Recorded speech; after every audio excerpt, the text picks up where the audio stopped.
Hey friends, welcome back to Silverhawk Farm. We are back in my kitchen and today we are doing some fermenting, which is so exciting because fermenting is so much fun. It's so incredibly easy. The benefits are amazing and it's always like the tastiest food. So we're gonna make some sauerkraut today, and I love sauerkraut because I used to eat it on like hot dogs and things. It's one of the things that I actually like grew up with, whereas most ferments are kind of like not unusual to me, but like not something that I grew up eating. Sauerkraut is actually the only way that I enjoy eating cabbage, with the exception of a few like Asian dishes. I'm not a big fan of like cooking with cabbage or eating it raw, so it's a good way to get in the nutrients from a vegetable that I wish I liked, and also get some of those wonderful probiotics that are the result of the fermentation process. Fermenting can sound kind of complicated and scary, but all it is basically is introducing an environment in which the good bacteria can win the war against the bad bacteria within a food. So in this case, we're going to be doing lacto fermentation,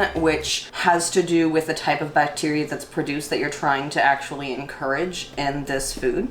And that bacteria develops like a nice strong colony and basically protects bad bacteria that have toxins that can make us sick out of the food, so that it can be stored at room temperature or in the fridge for a longer period of time than it normally would. Most ferments that are like food-based, I believe, are lacto fermentation, so it's an easy thing to get started with. And for this recipe, all we're gonna need is salt and cabbage, and potentially a little bit of water if the brine from the water within the cabbage ends up not being enough. One thing you do want to keep in mind, because it's such a simple recipe, you do want to stick to it to a T. There are recipes that will allow you to measure out how much salt you need or water you need for a certain amount of food, so you can definitely do that volume based if you do a little bit of research.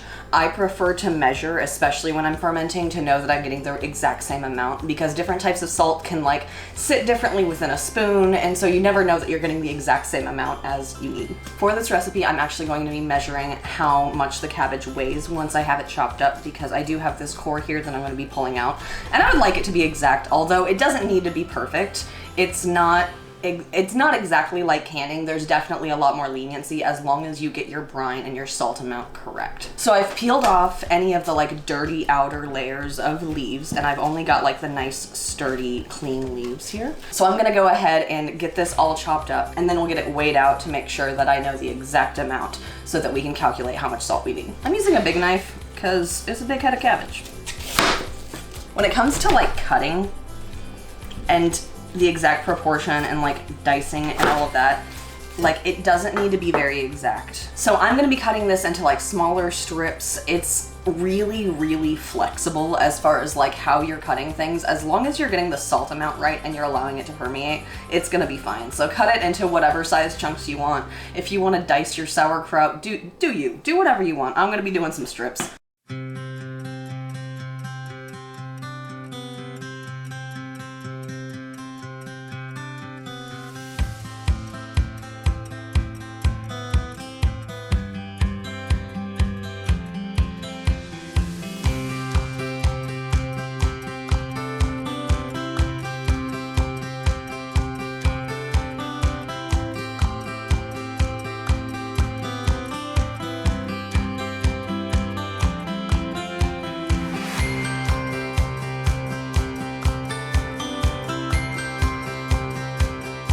All right, so I've got my whole cabbage chopped. I'm lucky that I decided to use my biggest bowl, and I'm kind of concerned that I'm not gonna have enough room to mix it, but it's my biggest bowl. I can't get bigger, and I'm not gonna split it into two because I don't feel like it, so we're just here. So I did go ahead and measure the weight of the bowl in grams so that I wasn't rushing to like have to get this all cut up and in here before my very lovely scale timed out. I love this scale, but it just like, sometimes it just decides it's done before I'm done, and I don't like that. So I'm gonna have to math it, but let's go ahead and see how many grams this whole thing is. Okay, so Google and I have determined that we have 1,230 grams of cabbage cut up in this bowl, and then we're gonna have to calculate 2% of that to determine how much salt we want to add. Okay, so Google and I have figured out that we need 30.8 grams of salt inside of this, so I'm gonna go ahead and just taper this. Nope, see, it already timed out. Okay, 30.8. That's 37. If you're smart, you measure these things out separately. But you know what, I'm fine with just like pulling things back off the top. You don't want it to be too salty. You want the lactobacillus, I think is what it's called. You want that bacteria to be able to survive in it. So you do want to be somewhat exact. But if I'm like a gram off, it doesn't matter. And I am using the Serious Eats recipe for this. And I will be sure to link that down below so that you can follow along. And it has like a lot of specifics about fermentation and specifically the sauerkraut recipe. So basically what I'm gonna do here is I'm just gonna crush the cabbage and try and get all of the water out of it. And then the salt's also gonna permeate and draw water out. And then it'll actually create its own brine. Most of the time when you're doing a fermentation, you're gonna create a 2% brine out of water and salt combined, but there's so much salt inside this cabbage that I probably won't need to. If this is like a little bit drier cabbage and for whatever reason it doesn't produce enough liquid, we might mix some water towards the end, but it should be just fine. If you have someone you're like angry at, like think about your ex or like that coworker who annoys you and just like, because you really gotta crush it. You gotta mean it, you know? This is going to fall all over the place and I don't care because this counter is clean and I will just pick these pieces back up. And I'm hoping that as I smoosh it, that it'll compact and fit in the bowl. And as I'm doing this, it's going to compact and kind of like take on a totally different texture. And then I'm actually going to do quite a bit of smushing until I'm convinced that the salt is like really evenly dispersed. And then I'm going to wait 15 minutes to give the salt the chance to do its job and draw the water out of the cabbage. And then I'm gonna knead it again. We're gonna do that a few times to get the desired result.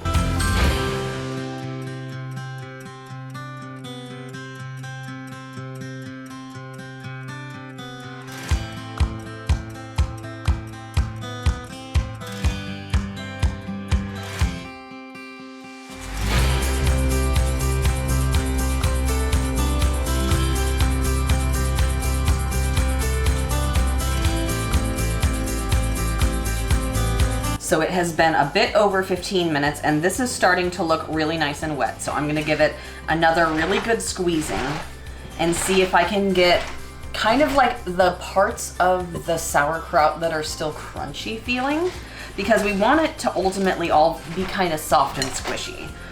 So I'm especially beating up on any parts that seem really dense still, such as these like bigger, tougher white parts. You'll find that it's like mostly the inner part of the cabbage that ends up having just a little bit more time to break down.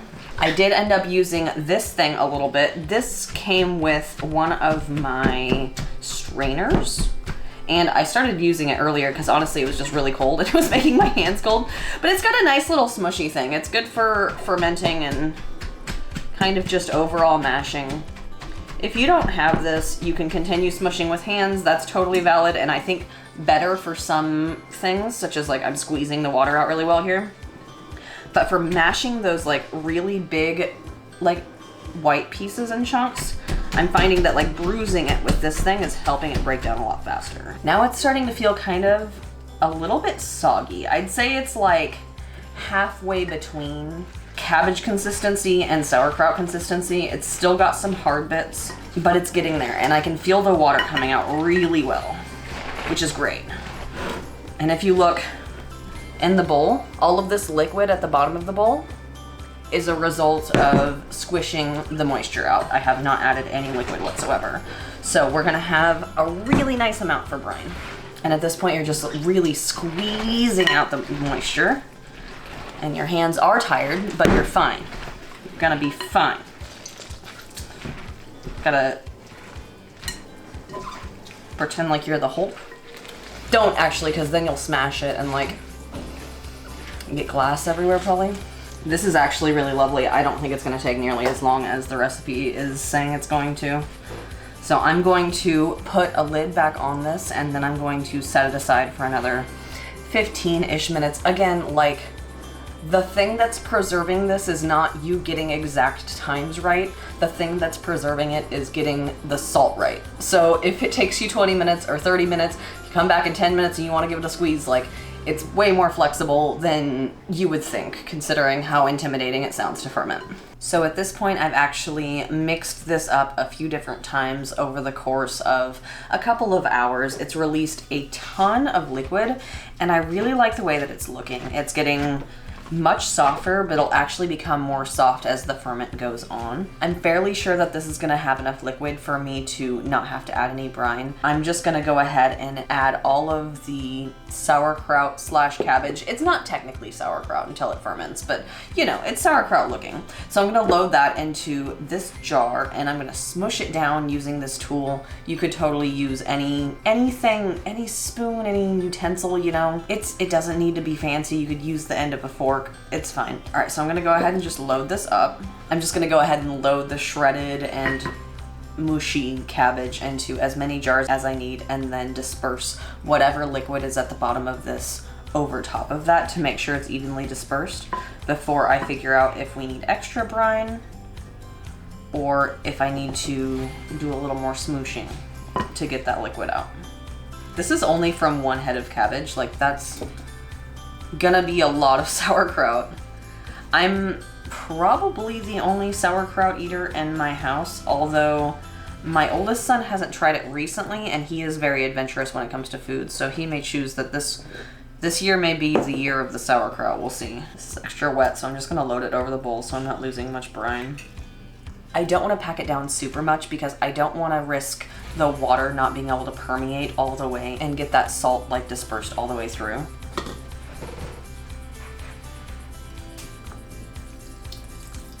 Just adding that water back. And then I'm gonna go ahead and use this tool now that it's all nice and in there to kind of hopefully smush it up a little bit more. Oh yeah, look at that brine. That's what we're looking for. See? I'm mushing it down and it's like almost entirely brine. That's the stuff. And I am actually putting some weight down here as I'm trying to mash the cabbage. Like I really, if you're trying to get all the water out of something like that, you do have to push kind of hard or do it a lot. All right, so this has definitely enough brine. Once I've pushed it down and I have a weight on there, there will be enough of the liquid to fully cover the solid and then have a weight to make sure that the solids are staying submerged underneath the liquid.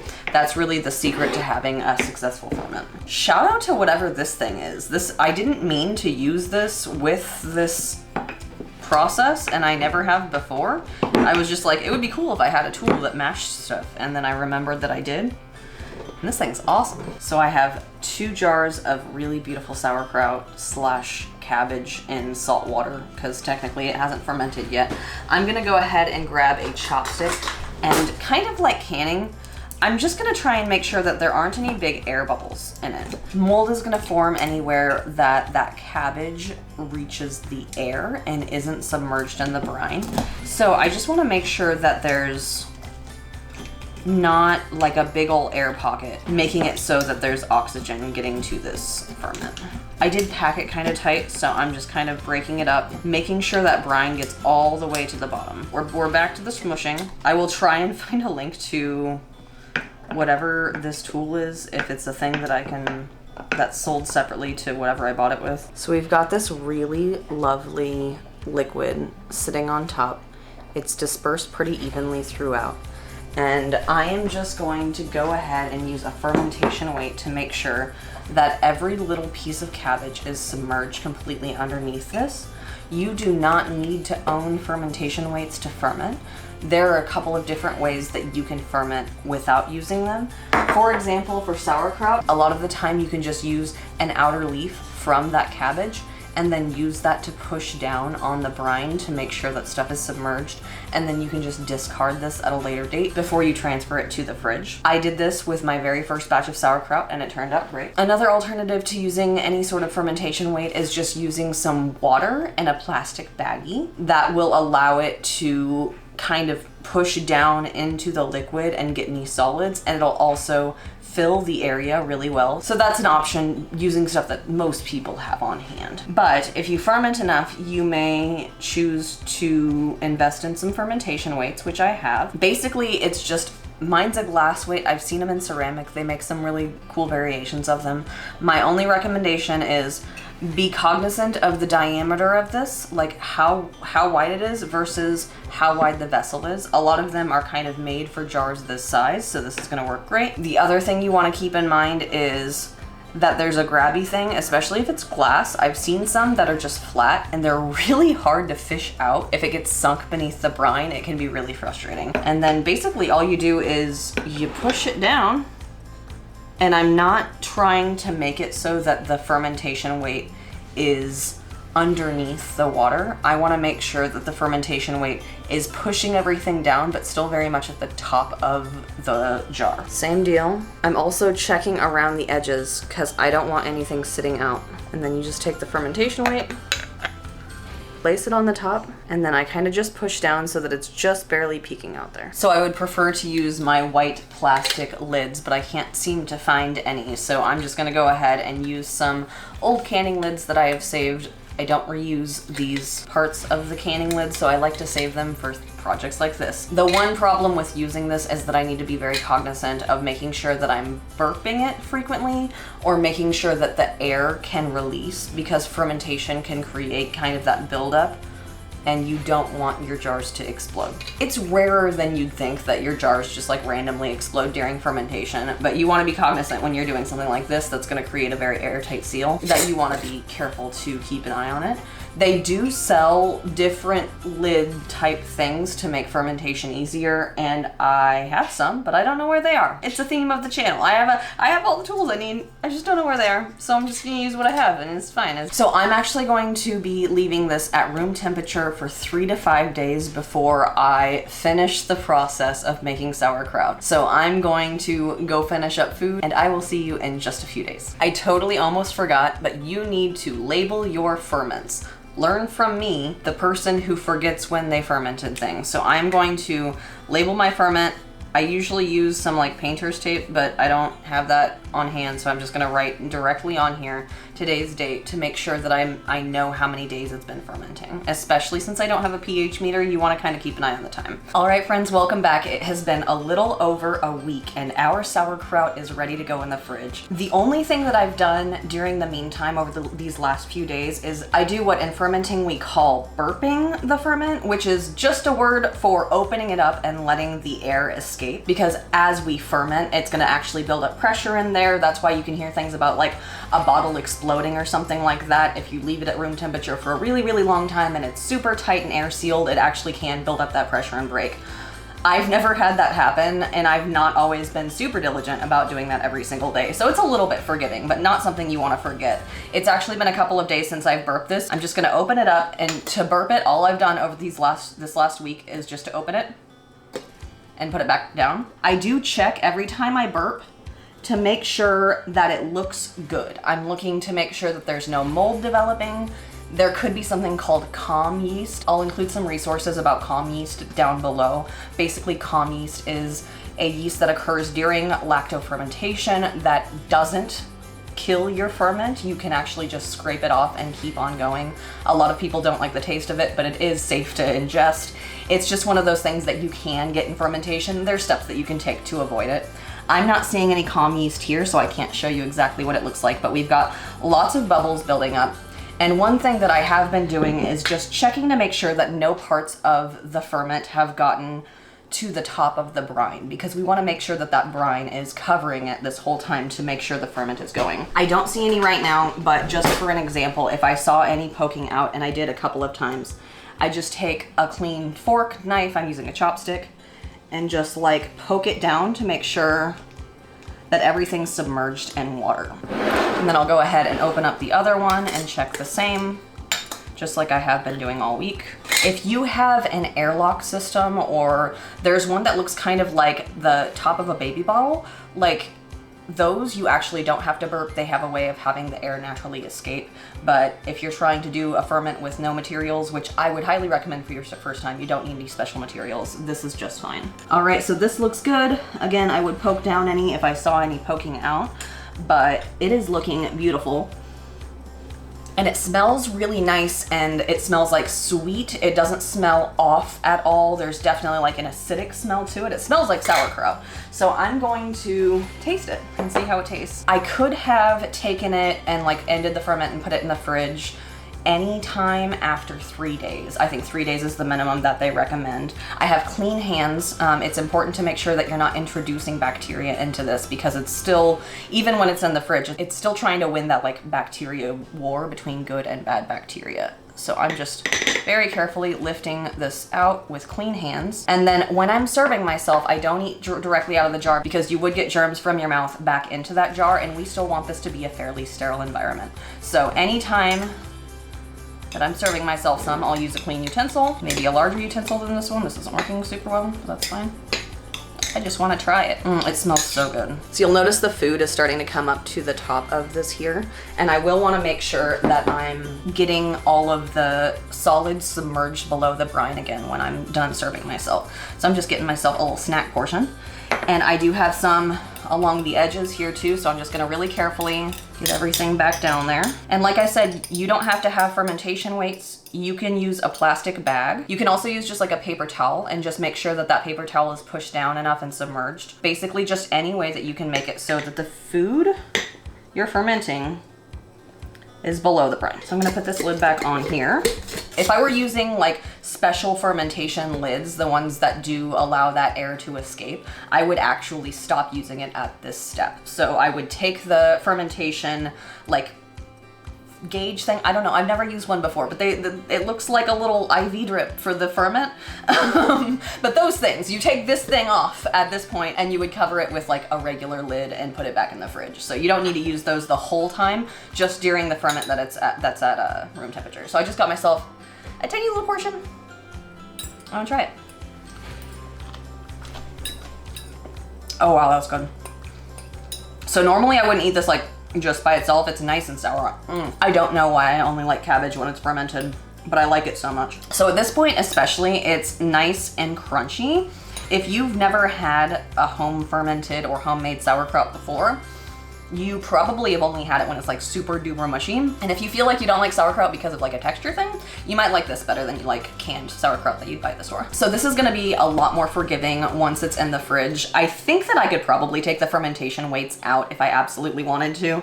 I'm not going to right now because I'm not using them for anything else, but if I start any new ferments, I might end up just grabbing them out of the fridge and washing them off. It's really hard to say how long a ferment's gonna last, because it's all about having that good bacteria winning over that bad bacteria. So instead of focusing on a timeline with ferments, and this is across the board with everything to do with fermentation, do not watch the clock, watch the ferment, and make sure that it's not showing any signs of spoilage. Does it smell weird? So any signs of like blue or gray, off colors, anything like that, you're gonna wanna toss the entire thing. Another thing that a lot of people don't necessarily realize about fermentation and mold is that by the time you see mold, that mold is present throughout the food, and you're only seeing like the tip of the iceberg once the mold is actually physically showing on top of your ferment. So as much as it can be tempting to just scrape off the mold when you've worked really hard on a ferment and eat the rest, the toxins from that mold are already all throughout that food. Please be safe. Just throw your ferment away and chalk it up to an educational experience. As long as this isn't showing signs of mold or signs of discoloration, wrong taste, anything like that, I can keep it in the fridge pretty much indefinitely. It's gonna have like a textural change eventually. It's gonna become a lot more mushy and it's gonna lose a lot of that crunch, but ultimately, this will stay good for a long time if I keep it under ideal conditions.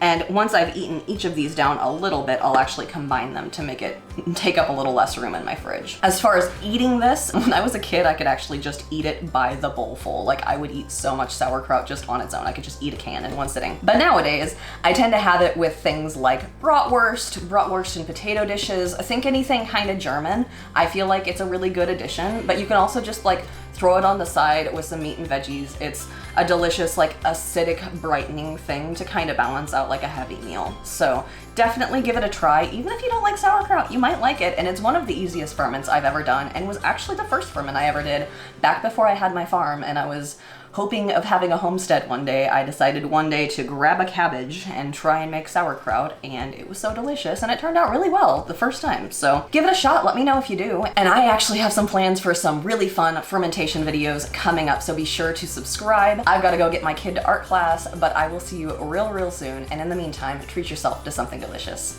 Okay, bye. I have to hide my head behind it because I have face recognition on. I am the ferment.